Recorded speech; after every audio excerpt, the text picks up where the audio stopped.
తల్లిపాల వారోత్సవాలు అనేవి జరుపుకుంటూ ఉన్నాం. మనం ప్రతి రోజు అంటే మన ప్రతి తల్లి పట్టే విషయమే, కానీ మనం కొత్తగా ఎందుకు గుర్తు చేస్తున్నాము అంటే మనకు తెలిసిన విషయాన్నైనా ఎప్పుడు మన మెమరీలో ఉంచుకోవాలన్న దాన్ని బట్టి ఒక్కొక్కసారి కొత్త కొత్తవి వస్తూనే ఉన్నాయి మనకు.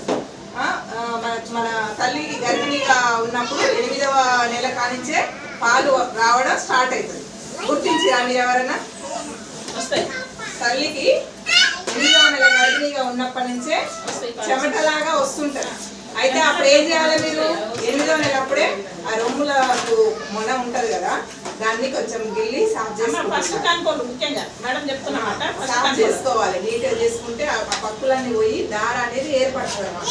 మీకు 9 months డెలివరీ కాగానే ఆ మురుపాలు అనేవి ఆటంకం లేకుండా డైరెక్ట్ గా వచ్చేస్తాయి.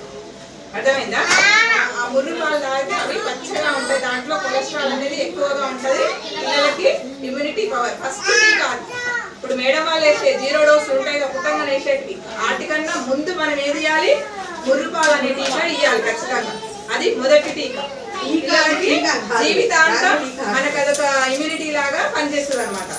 మనకి బ్రెయిన్ డెవలప్మెంట్ అనేది పిల్లలకి 1 నుంచి 2 సంవత్సరాలలో 80% డెవలప్ అవుతుంది. 80% డెవలప్ దేని గురించి అవుతుంది అంటే తల్లిపాల వల్లనే అవుతుంది.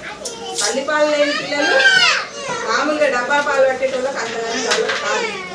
ఖచ్చితంగా 2 సంవత్సరాల వరకు తల్లిపాలు అనేది మురుపాలు ఇవ్వగానే అయిపోదు, 6 నెలల వరకు ఇవ్వగానే అయిపోదు.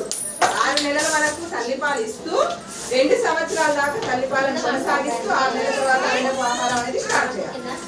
అదనపు ఆహారం ఎలా స్టార్ట్ చేయాలి అనేది మనం 7 నుంచి 8 నెల 9వ నెల వరకు కొంచెం గంట జారుడుగా ఉండాలి.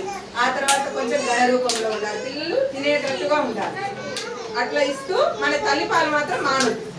ఖచ్చితంగా 2 సంవత్సరాల వరకు తల్లిపాలను ఇస్తూ ఉండాలి. తల్లిపాలలో మనకు 6 నెలల వరకు ఏమవుతుందంటే తల్లి నుంచి వచ్చే ఐరన్ అనేది పిల్లలకు సరిపోతుంది. 6 నెలల తర్వాత ఐరన్ సరిపోతుంది. అందుకని మనం ఈ బయటికి అదనపు ఆహారం ఇవ్వడం వల్ల వాళ్ళకు ఐరన్ అందుతాయి అన్నమాట. ఖచ్చితంగా అందరూ తీసుకోవాలి. ఓకేనా? Thank you.